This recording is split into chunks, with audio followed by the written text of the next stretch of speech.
শিক্ষার্থীদের যৌক্তিক দাবি আদায় করার জন্য সেই প্ল্যাটফর্মটাই হচ্ছে লিগ্যাল প্ল্যাটফর্ম জাকসু। আর শিক্ষার্থীদের যে অধিকার আদায়, ন্যায্য অধিকার আদায় নিশ্চিতে আমরা কাজ করে যাচ্ছি। বাংলাদেশ গণতান্ত্রিক ছাত্র সংসদ আমরা একদমই লেজুর ভিত্তি রাজনীতির বাইরে এবং পেশি শক্তি রাজনীতির বাইরে। আমি আসলে যদি নির্বাচনে হেরে যাই সেখানে হতাশ হব না, যদি জয়ী হই তাহলে অবশ্যই সেটা আমার কাজ করার আরও ভালো একটা সুযোগ থাকবে।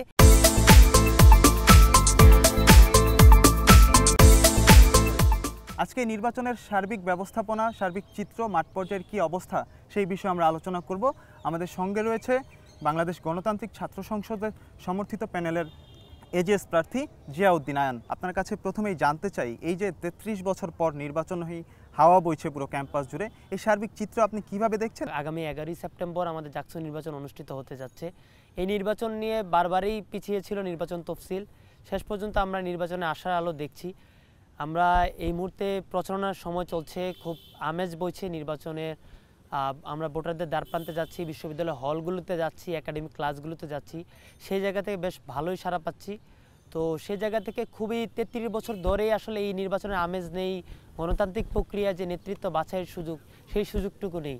তো সেই জায়গা থেকে বেশ আড়ম্বরভাবে, খুব সুন্দরভাবেই আসলে নির্বাচনী আমেজ বইছে। নির্বাচনী একটি আবহাওয়া বইছে পুরো ক্যাম্পাস জুড়ে, কিন্তু আমেজে যেই ঘাটতি, সেই ঘাটতি নিয়ে আপনারা যারা নির্বাচন পরিচালনা করছেন, অর্থাৎ নির্বাচন কমিশন যারা রয়েছে, তাদের সাথে কি প্রার্থী হিসেবে আলাপ আলোচনা করেছেন কিনা আপনারা? শিক্ষার্থী ঐক্য ফোরাম প্যানেল থেকে আমরা বেশ কয়েকটি দাবি জানিয়েছি আমরা, যে নির্বাচনে আচরণবিধি শিথিল করার জন্য এবং একই সাথে নির্বাচন উপলক্ষে যে আমাদের প্রচারণায় আরেকটু বেশি সময় দেওয়া এবং আমাদের যাতে প্রেসিডেন্সিয়াল ডিবেট, আলোচনা সভা এবং সেমিনারের আয়োজন করা হয়, সেই জায়গা থেকে আমরা দাবি জানিয়েছি। কিন্তু নির্বাচন কমিশন এতে কোনো আসলে পদক্ষেপ গ্রহণ করেনি। সেই জায়গা থেকে আমরা একটু হতাশ। সেই জায়গা থেকে যে এই জায়গাগুলোতে যদি আচরণবিধি শিথিল করা হতো তাহলে হয়তো আমরা খুব ভালো মতো প্রচারণাটা করতে পারতাম। শিক্ষার্থী ঐক্য ফোরাম আপনাদের প্যানেল, এই প্যানেলে আসলে শিক্ষার্থীদের ঐক্য নিয়ে কতটুকু কাজ করার আপনাদের পরিকল্পনা রয়েছে, এবং আপনারা শিক্ষার্থীদের মাঝে কোন কোন ধরনের বিষয়গুলোকে বেশি গুরুত্ব দিচ্ছেন যাতে তারা আপনাদেরকে ভোট প্রদান করে? আমরা বিশ্ববিদ্যালয়ের সচেতন শিক্ষার্থীদের নিয়ে বাংলাদেশ গণতান্ত্রিক ছাত্র সংসদ সমর্থিত শিক্ষার্থী ঐক্য ফোরাম প্যানেল করেছি। এই প্যানেল আমরা বিশ্ববিদ্যালয়ের বিভিন্ন সাংস্কৃতিক অঙ্গনে, ক্রীড়া ক্ষেত্রে যারা অবদান রাখছে, যারা বিশ্ববিদ্যালয়ের বিভিন্ন সংগঠনগুলোতে, সামাজিক সংগঠনগুলোতে কাজ করছে, তাদের নিয়ে গঠন করেছি। এবং আমরাই এই সবচেয়ে বেশি জাকসু নির্বাচনের শিক্ষার্থী ঐক্য ফোরাম প্যানেলেই সবচেয়ে বেশি নারী প্রার্থী রেখেছি, সর্বোচ্চ 8 জন। তো সেই জায়গা থেকে আমরা অবশ্যই যে আমাদের যে একটা ভ্রাতৃত্বের বন্ধন রয়েছে, মেলবন্ধন রয়েছে, আমরা যে শিক্ষার্থীরা যে ঐক্য রয়েছে, সাধারণ শিক্ষার্থীদের মধ্যে যে গ্রহণযোগ্যতা, সেই জায়গাতে এবং একই সাথে যে নারী নেতৃত্ব বাছাইয়ের সুযোগ, নারী নেতৃত্বদেরকে এগিয়ে আনার যে সুযোগটা, সেই জায়গা থেকে আমরা শিক্ষার্থী ঐক্য ফোরাম যে ঐক্যর একটা বার্তা দিয়েছি, যে আমরা একসাথে পথ চলতে চাই। আমরা এই বিশ্ববিদ্যালয়কে নতুনভাবে গড়তে চাই। বিশ্ববিদ্যালয়ে যে সমস্যা রয়েছে, আমরা বিশ্ববিদ্যালয়ে অনেক সমস্যা দেখি, অনেক সমস্যা জর্জরিত। গণঅভ্যুত্থান পরবর্তী সময় থেকে দেখছি আমরা বিশ্ববিদ্যালয়ে একাডেমিক সমস্যা, বিশ্ববিদ্যালয়ে শিক্ষক নিয়োগ থেকে শুরু করে বিশ্ববিদ্যালয়ে গবেষণায় বরাদ্দ বৃদ্ধি করা প্রয়োজন, সেই জায়গাগুলোতে নেই। বিশ্ববিদ্যালয়ে অটোমেশন, আমাদের যে বিশ্ববিদ্যালয়ে খাবারের মান উন্নয়ন রয়েছে, ক্যাফেটেরিয়া, ডাইনিং ক্যান্টিন, আমাদের যে পূর্ণাঙ্গ মেডিকেল সেন্টার নেই, এটাকে আমরা নাপা সেন্টার বলে থাকি, পর্যাপ্ত পরিমাণ মেডিকেলের ফ্যাসিলিটিস নেই, বিশ্ববিদ্যালয় গবেষণায় আধুনিক ল্যাব ফ্যাসিলিটিস নেই, সেই জায়গা থেকে শিক্ষার্থীরা বারবারই পিছিয়ে যাচ্ছে। এই শিক্ষার্থীদের যৌক্তিক দাবি আদায় করার জন্য সেই প্ল্যাটফর্মটাই হচ্ছে লিগ্যাল প্ল্যাটফর্ম জাকসু, যেটা হচ্ছে প্রতিবাদের জায়গা। তো সেই জায়গা থেকে বিশ্ববিদ্যালয়ের শিক্ষার্থীদেরকে আমরা আশ্বস্ত করতে চাই, জানান দিতে চাই। এবং একই সাথে বিশ্ববিদ্যালয়ে আমরা দেখেছি যে পরিবহন ব্যবস্থার ও বিশ্ববিদ্যালয়ের অনেক অভ্যন্তরীণ সমস্যা রয়েছে, এই সমস্যাগুলো নিয়ে কেউ কথা বলছে না। তো সেই জায়গাগুলোতে আমরা ইতিমধ্যেই কাজ করেছি বিশ্ববিদ্যালয় অটোমেশন এবং একাডেমিক সংস্কার নিয়ে। বিশ্ববিদ্যালয়ে যে পোষ্য কোটা রয়েছে, বিশ্ববিদ্যালয়ে যে নানান সমস্যা রয়েছে, সেগুলো নিয়ে আমরা ভয়েস রেজ করেছি। এবং একই সাথে আমাদের যে জাকসুর ধারাবাহিকতা রক্ষা করা, আমরা দেখেছি ইতিপূর্বে 1992 সালে সর্বশেষ জাকসু নির্বাচন হয়েছিল। এই 33 বছর ধরে নির্বাচন অনুষ্ঠিত হচ্ছে না।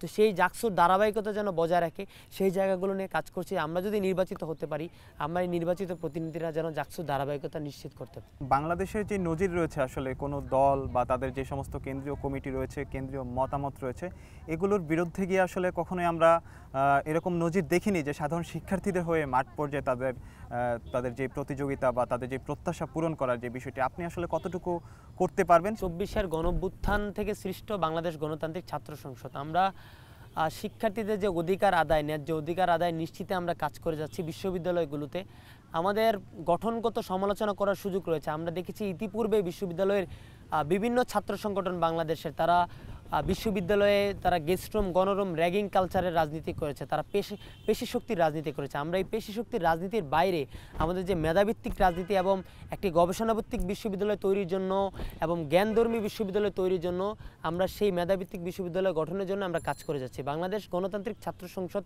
আমরা একদমই লেজুর ভিত্তিক রাজনীতির বাইরে এবং পেশি শক্তি রাজনীতির বাইরে আমরা এই মেসেজটা দিতে চাই যে আমাদের দলের আমাদের গঠনগত সমালোচনা করার সুযোগ রয়েছে।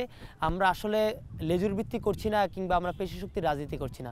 সেই জায়গা থেকে আমরা শিক্ষার্থীদেরকে এই ভাবনাটুকু দিতে চাই যে শিক্ষার্থীদের যৌক্তিক দাবি আদায় যেটা ন্যায্য অধিকার, সেই ন্যায্য অধিকার নিশ্চিত করতে কাজ করতে চাই। আমাদের শিক্ষার্থীদের যদি বিরুদ্ধে গিয়ে যদি বাংলাদেশ গণতান্ত্রিক ছাত্র সংসদ কোনো স্টেপ নেয়, সেই জায়গা থেকে আমি বাংলাদেশ গণতান্ত্রিক ছাত্র সংসদের একজন কেন্দ্রীয় পরিষদের একজন নেতৃত্ব হিসেবে নেতা হিসেবে সেই জায়গা থেকে আমি ব্যক্তি হিসেবে আমি সেটার বিরুদ্ধে অবশ্যই অন্যায়ের প্রতিবাদ করব।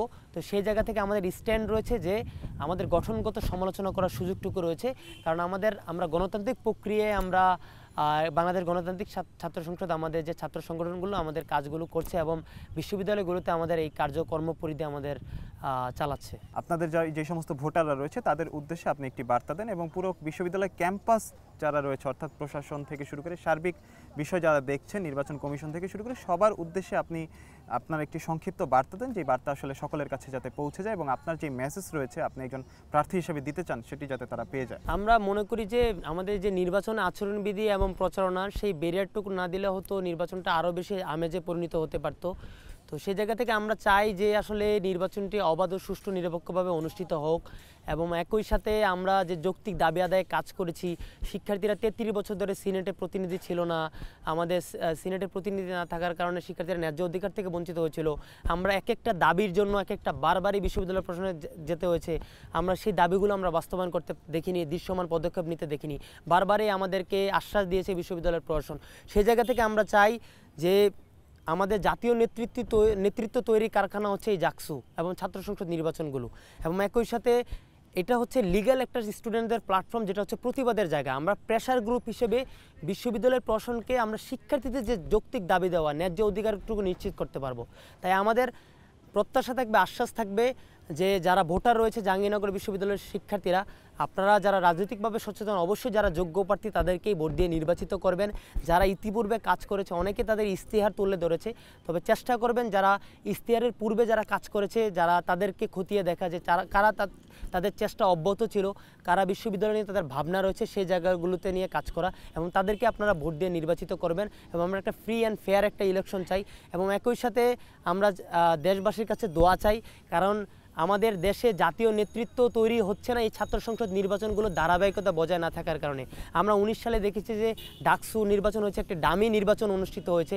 ইতিপূর্বে নির্বাচনগুলো বারবারই পণ্ড হয়ে গিয়েছিল। আমাদের জাকসু নির্বাচনও 32 বছর পর নির্বাচন হচ্ছে। তো সেই জায়গা থেকে আমরা চাই এই জাকসু যদি ধারাবাহিকতা বজায় থাকে, ছাত্র সংসদ নির্বাচনগুলো যদি প্রত্যেকটি বিশ্ববিদ্যালয়গুলোতে হয়, তাহলে গণতান্ত্রিক প্রক্রিয়া যেমন নির্বাচন হবে, শিক্ষার্থীরা তারা তাদের ন্যায্য অধিকার পাবে এবং একই সাথে বিশ্ববিদ্যালয়গুলোতে গেস্ট রুম, র্যাগিং কালচার এবং পেশি শক্তির রাজনীতি থাকবে না। বিশ্ববিদ্যালয়ের সকল যে সমস্যা রয়েছে, ছাত্রদের সমস্যা রয়েছে, সেই সমস্যার সমাধান হয়ে যাবে। আমাদের যে শিক্ষক রাজনীতি রয়েছে, যে শিক্ষক রাজনীতির কারণেই আমরা বারবারই শিক্ষার্থীরা পিছিয়ে যাই, আমরা বারবারই শিক্ষার্থীরা দাবি থেকে আমরা পেছনে হটতে বাধ্য হই। আমাদের এই গোল টেবিলের মধ্য দিয়ে আমাদের শিক্ষকদের যে ইনডোর যে আলাপ রয়েছে, সেই আলাপের মধ্যে দিয়ে আমাদের যে শিক্ষার্থীরা যারা তাদের অধিকার থেকে বঞ্চিত হয়ে যায়, আমরা মনে করি যদি এই নির্বাচনগুলো অনুষ্ঠিত হয়, ছাত্র সংসদ নির্বাচন অনুষ্ঠিত হয়, একই সাথে যেভাবে জাতীয় নেতৃত্ব তৈরি হবে, সার্বিকভাবে বাংলাদেশকে যেভাবে নেতৃত্ব গঠনের বাছাইয়ের যে সুযোগটা হবে, বাংলাদেশকে যে এগিয়ে নিয়ে যেতে পারবে এবং একই সাথে বিশ্ববিদ্যালয়গুলোতেও গণতান্ত্রিক প্রক্রিয়ার নেতৃত্ব তৈরির একটা চর্চার সুযোগ থাকবে। শিক্ষক রাজনীতি এবং ছাত্র রাজনীতি ক্যাম্পাসে এই দুইটি বিষয় খুব আলোচিত সমালোচিত হয়ে থাকে প্রায় সময়, আমরা দেখেছি।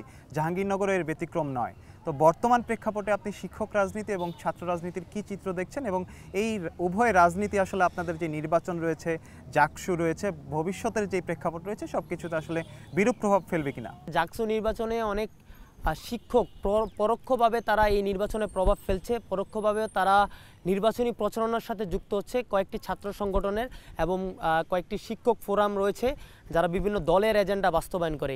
সেই জায়গা থেকে আমাদের সবচেয়ে বেশি বড় সংখ্যা হচ্ছে যে আমাদের যে শিক্ষক নিয়োগ হয় সেই শিক্ষক নিয়োগের সাথে দলীয় শিক্ষক নিয়োগের একটা প্রভাব রয়েছে, যে আমরা কোনো দক্ষ জবাবদিহিতা নিশ্চিত করা হয় না, কোনো দক্ষ শিক্ষক নিয়োগ নেওয়া হয় না। সেই জায়গা থেকে শিক্ষক নিয়োগে যেন নীতিমালা প্রণয়ন করা হয় এবং একই সাথে দক্ষ শিক্ষক যেন নিয়োগ করা হয় এবং একই সাথে শিক্ষক রাজনীতি, যে অপরাজনীতি বন্ধ করার জন্য যে প্রচেষ্টা দরকার, আমরা মনে করি যদি শিক্ষক নিয়োগে নীতিমালা প্রণয়ন করা হয় সুস্পষ্টভাবে সুন্দরভাবে, তাহলে এই শিক্ষক রাজনীতি থাকবে না এবং এই শিক্ষক রাজনীতি যে আমাদের এই বিশ্ববিদ্যালয়কে কলুষিত করছে, সেই জায়গা থেকে আমরা মনে করি একমাত্র এই বিশ্ববিদ্যালয়ের ছাত্র সংসদ নির্বাচনে যথেষ্ট। যদি এই ছাত্র সংসদ নির্বাচন থাকে তাহলে শিক্ষকদের এই অপরাজনীতি থাকবে না, আমাদের এই বিশ্ববিদ্যালয়কে কলুষিত করার সুযোগ থাকবে না।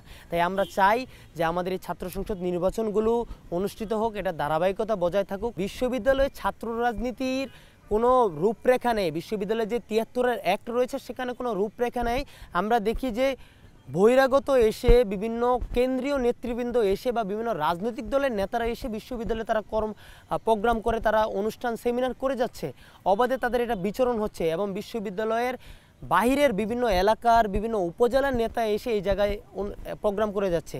তো সেই জায়গা থেকে আমাদের মনে হয় যে একটা সুস্পষ্ট বিশ্ববিদ্যালয় থেকে একটা সুস্পষ্ট নীতিমালা করা উচিত, যে আসলে ছাত্র সংগঠনগুলো কী ধরনের প্রোগ্রাম করতে পারবে এবং তাদের কাজের পরিধি, তাদের রাজনৈতিক যে ছাত্র রাজনীতির চর্চার পরিধি কীরকম করবে সেটার একটা গাইডলাইন থাকা উচিত। এবং একই সাথে বিশ্ববিদ্যালয় থেকে ছাত্র সংগঠনগুলো তারা পেশি শক্তির রাজনীতি করে এবং গেস্টরুম গণরুম র্যাগিং কালচারের রাজনীতি করে, সেই জায়গা থেকে বিশ্ববিদ্যালয়ের অধ্যাদেশে অন্তর্ভুক্ত করা উচিত যে এই গেস্টরুম গণরুম র্যাগিং কালচারকে চিরতরে বিলোপ করা উচিত, যাতে এই যে পেশি শক্তির রাজনীতি যেন কোনো ছাত্র সংগঠন করতে না পারে, সেই জায়গাগুলো নিয়ে আমাদের বিশ্ববিদ্যালয় প্রশাসনকে কাজ করা উচিত। এর আগেও জুলাই আগস্ট অভ্যুত্থানে আমরা যতটুকু